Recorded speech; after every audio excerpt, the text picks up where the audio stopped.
Europe. 전체 유럽에서 가장 많이 방문이 되고 있다고 합니다. If you go there, you can see Van Gogh's life and his paintings.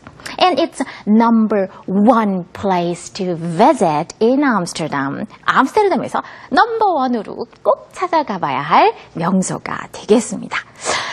그리고 반 고흐가요, 사망한 이후에 after Van Gogh died, his beloved brother Theodor Van Gogh donated about 700 paintings.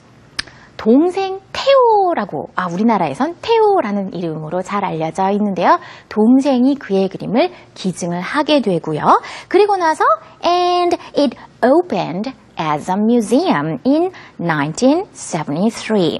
They have Van Gogh's letters, handwritings, and other painters' paintings. 다른 화가들 그림도 있고, 그다음 반 고흐의 그림과 그리고 친필 이런 letters, 편지들도 볼 수가 있다고 합니다.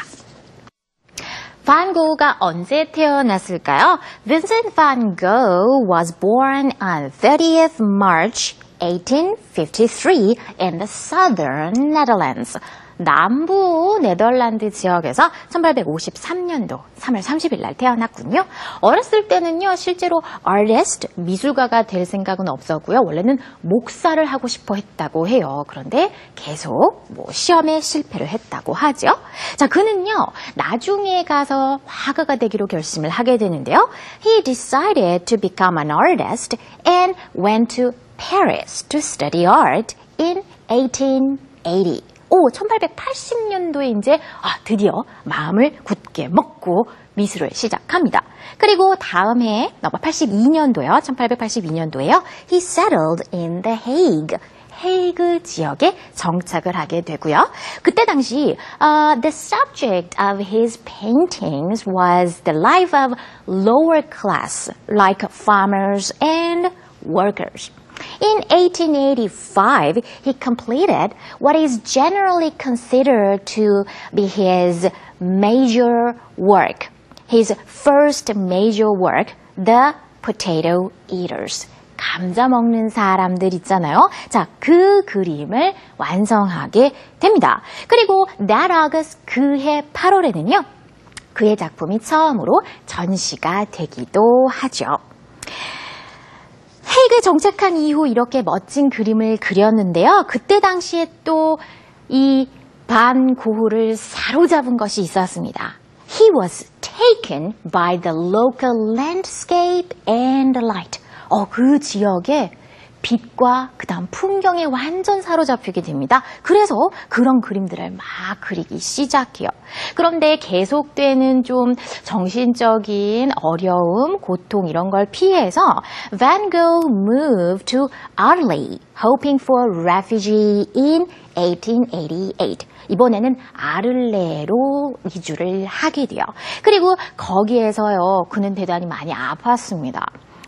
smoker's cough 또는 drink, 술도 많이 마시고 이래서 되게 많이 피폐해진 삶을 살았었는데요. 근데 그때 당시에 아름다운 랜드스케이프도 많이 그리게 돼요. His works from this period, 그러니까 여기 아를레로 이사온 이 시기에 나온 작품들은요, 대부분 his works are richly draped in yellow, ultramarine, and mauve. 담자주색이라고 하잖아요. 담자주색 또는 노란색, 울트라마린, 하늘색인가요? 자, 이런 파란, 예쁜 파란색, 이런 색들로 가득한 그런 그림들을 그리게 됩니다. The vibrant light in Arles excited him. 그를 아주 흥분시켰어요. 그리고 his newfound appreciation, 그러니까 그 빛에 대한 어떤 감동 이런 것들은 we can see it in many of his works. 그의 작품에서 많이 볼 수가 있습니다. 자, 근데 그는 좀 슬픈 마지막을 갖게 되잖아요. 나중에요. He walked into a field and shot himself in the chest with a revolver. 권총 자살을 하게 돼서는 생을 마감하게 됩니다. 너무 비극적인 삶을 살았죠. 그러나 너무나 멋진 작품을 남긴 화가였습니다. 다음은요. 안네 프랑크의 집으로 여러분 같이 가보실까요?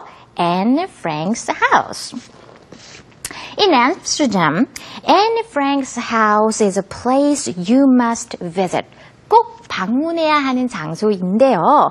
This place is always busy and crowded with tourists and people. No matter what, 어떤 상황이든 상관없이요. 뭐 비가 오든 눈이 오든 문전성시를 정말 이룬다고 하네요. 안네 프랭크의 집이 어떨까요? 궁금하네요. 나렉, 안네 프랭크에 대해서 안네 프랭크 집 좀 설명 좀 해줄래요? Nalik, will you please tell us about Anne Frank's house? Sure. Anne Frank's house is the place where Otto Frank and his family were hiding from Nazi persecution during World War II. He changed the building into a hiding place for his family. Anne Frank was his second daughter. 2차 세계대전 당시 프랑크 가족이 숨어 살던 집이었군요. 둘째 딸 안네 프랑크가 썼던 안네의 일기에는요, 2년 동안 숨어 지내면서 일어났던 일들이 기록되어 있었습니다. Yes, the only survivor, Anne's father, Otto Frank, found her diary and published it as a book.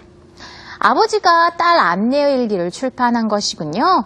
특히 안네 프랑크의 집에 가면 일기장에 쓰인 것과 같은 구조의 집, 비밀의 문을 볼 수 있습니다.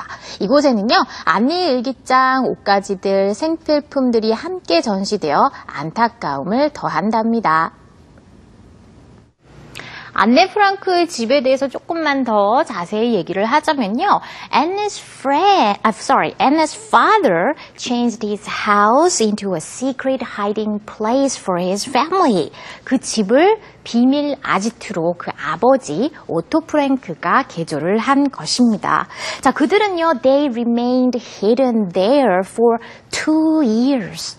2년 동안 몰래 숨어 살았습니다. 그러다가 누군가 밀고를 하게 되는데요. 누군지 아직도 밝혀지지 않았다고 해요. Well, they were anonymously betrayed to the Nazi authorities and arrested.